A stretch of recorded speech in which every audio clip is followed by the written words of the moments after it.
اللہ الرحمن الرحیم۔ میرے پیارے دوستوں اور بزرگوں، السلام علیکم۔ جیسا کہ آپ جانتے ہیں، نکاح کے متعلق ہماری سیریز ویڈیوز چل رہی ہیں۔ اگر آپ نے نکاح کے متعلق اور شادی کے متعلق کچھ بھی جاننا ہے تو ہمارے نیچے ڈسکرپشن میں اور ویڈیوز کے لنک ہیں، وہاں سے آپ دیکھ سکتے ہیں۔ اور اگر آپ دوست ہمارے چینل پر نئے ہیں تو ہمارے چینل کا حصہ بنیں، چینل کو سبسکرائب کریں تاکہ اسلام کے متعلق جو بھی معلومات بھیجی جاتی ہیں آپ تک پہنچتی رہیں۔ آج کا جو ہمارا موضوع ہے، نکاح میں کون سے فوائد پیش نظر ہوں۔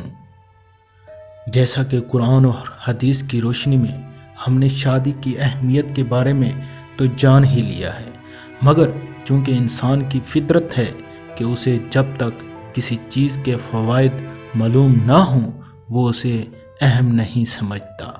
یوں سمجھے کہ جو چیز جتنی فائدہ مند ہو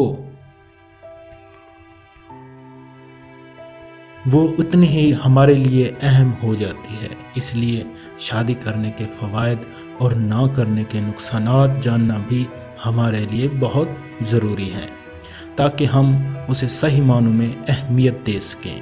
اگرچہ بہت سے لوگوں کے نزدیک شادی مفید چیز ہی ہے اور وہ اس وجہ سے اسے اہمیت دیتے بھی ہیں، مگر عام طور پر لوگوں کی اکثریت شاید شادی کو صرف اس اعتبار سے فائدہ مند سمجھتی ہے کہ یہ فطری جذبات کی تسکین کے حصول کا جائز ذریعہ اور مذہبی طریقہ ہے، یا اس کے علاوہ زیادہ سے زیادہ اس کا فائدہ یہ ہے کہ یہ اولاد حاصل ہونے اور نسل جاری رہنے کا ذریعہ ہے، اور بس۔ حالانکہ ان فوائد کے علاوہ شادی کے اور بھی فوائد ہیں، بالخصوص دینی فوائد فضائل تو بہت سے زیادہ ہیں، اور مسلمان ہونے کے ناطے ہمیں ہر چیز کی طرح شادی میں بھی اسلامی شرائع اور اخروی فوائد ہی کو ترجیح دینا ضروری ہے۔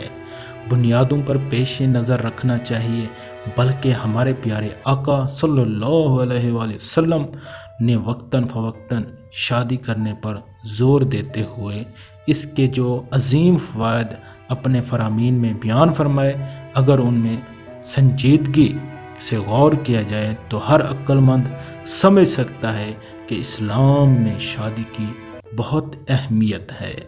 آئیے شادی کے فضائل میں آپ کو بتاتا ہوں، جس میں 6 فرامین بتائے گئے ہیں۔ شادی کے فوائد اور مسائل کے بارے میں احادیث مبارکہ۔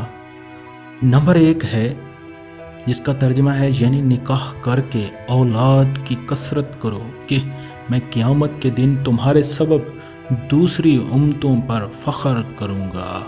سبحان اللہ۔ ایک دوسری احادیث مبارکہ ہے، یعنی تم میں سے جو نکاح کی طاقت رکھے وہ ضرور نکاح کرے، کیونکہ نکاح کو جھکانے والا اور شرمگاہ کا محافظ ہے، اور جو نکاح کی طاقت نہ رکھتا ہو اسے چاہیے کہ روزے رکھے، کہ روزے اس کے لیے ڈھال ہیں۔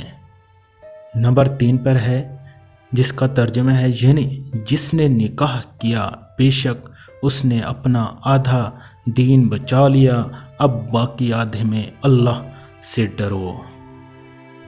چوتھے نمبر پر ہے، جب تم میں سے کوئی نکاح کر لیتا ہے تو شیطان کہتا ہے ہائے افسوس، ابن آدم نے مجھ سے 2/3 دین بچا لیا۔